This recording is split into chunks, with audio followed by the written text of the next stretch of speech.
BRS KTR పై TPCC ప్రధాన కార్యదర్శి అద్దంకి దయాకర్ ఆసక్తికర వ్యాఖ్యలు చేశారు. కేసీఆర్ పై నమ్మకం లేకనే బీఆర్ఎస్ ఎమ్మెల్యేలు ఆ పార్టీని వీడుతున్నారని చెప్పారు. వాళ్ళ నాయకులను కేటీఆర్ కాపాడుకోలేకపోతున్నారని అన్నారు. వాళ్ళందరినీ తప్పనిసరి పరిస్థితుల్లో కాంగ్రెస్లోకి తీసుకుంటుందని అద్దంకి చెప్పారు.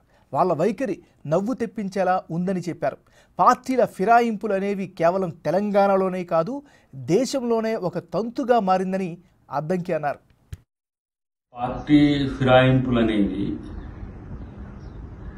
తెలంగాణలో కాదు, యావత్ దేశంలోనే ఒక తంతుగా మారిన పరిస్థితుల్లో కేటీఆర్ మాట్లాడుతున్న తీరు చూస్తే వాళ్ళు చేసినప్పుడేమో అది న్యాయం, మరి ఆ పని కాంగ్రెస్ పార్టీ చేయలేదనే ఆలోచనతో మిత్రులు ఉండడమో నాకు తెలియదు. కానీ టీడీఎల్పీని మర్జీ చేసుకుంటూ, సిఎల్పీని మర్జీ చేసుకుంటూ, ఇతర పార్టీలో వచ్చిన వాళ్ళందరినీ చేసిండ్రు. మరి అప్పుడు మీకెందుకు చట్టం న్యాయం మరి పనిచేయలేదు? సో చట్టపరమైన న్యాయపరమైన అంశాల్లో కాంగ్రెస్ ప్రభుత్వం ఏదైనా ధీటుగా ఎదుర్కోగలదు, ఒక అంశం.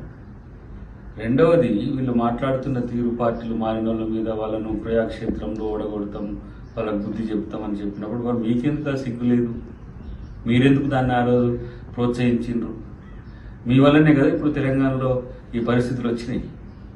కాబట్టి రాజకీయాల్లో మీకో న్యాయం, ఇంకొకరికి ఇంకో న్యాయం అనే పరిస్థితిలో ఉండదు. డెఫినెట్గా కాంగ్రెస్ పార్టీ మీరు కాపాడుకోలేకుండా పోతున్న నాయకులను ఈరోజు మేము తీసుకోవాల్సిన పరిస్థితి వచ్చింది. రెండవది, ఆపుకోవడానికో లేకపోతే ఆపడానికో మీరు చేస్తున్న ప్రయత్నాలు చూస్తుంటే నవ్వు వస్తున్నాయి.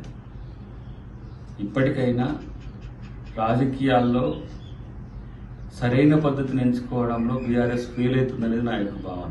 మరి ఆ రోజు మీకు ఏం తక్కువైందని కాంగ్రెస్ పార్టీ ఎమ్మెల్యేలను, టీడీపీ పార్టీ ఎమ్మెల్యేలని, ఇతర పార్టీల ఎమ్మెల్యేలను చేర్చుకున్నారు? అంటే మీకు ఆ రోజు మోడీ సపోర్ట్ ఉందేనా?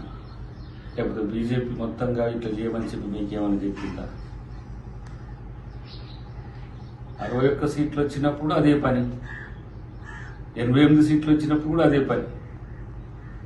ఇలా చెరపకురా చెడేవు అనేది మీ దాకా వచ్చినాక తెలుస్తున్నది.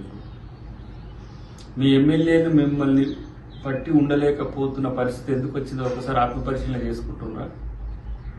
ఒక్కరోజు వచ్చి అసెంబ్లీలో కూర్చుంటే ఇతర నాయకులందరూ కూడా మిమ్మల్ని ఫాలో అవుతారు అనుకుంటున్నారా? కేసీఆర్, కేటీఆర్, హరీష్ రావు తప్పితే టీఆర్ఎస్లో ఏముందని నేరుగా మీ ఎమ్మెల్యేలే చాటుమాటుగా చెవుగొరుకుంటున్న పరిస్థితి.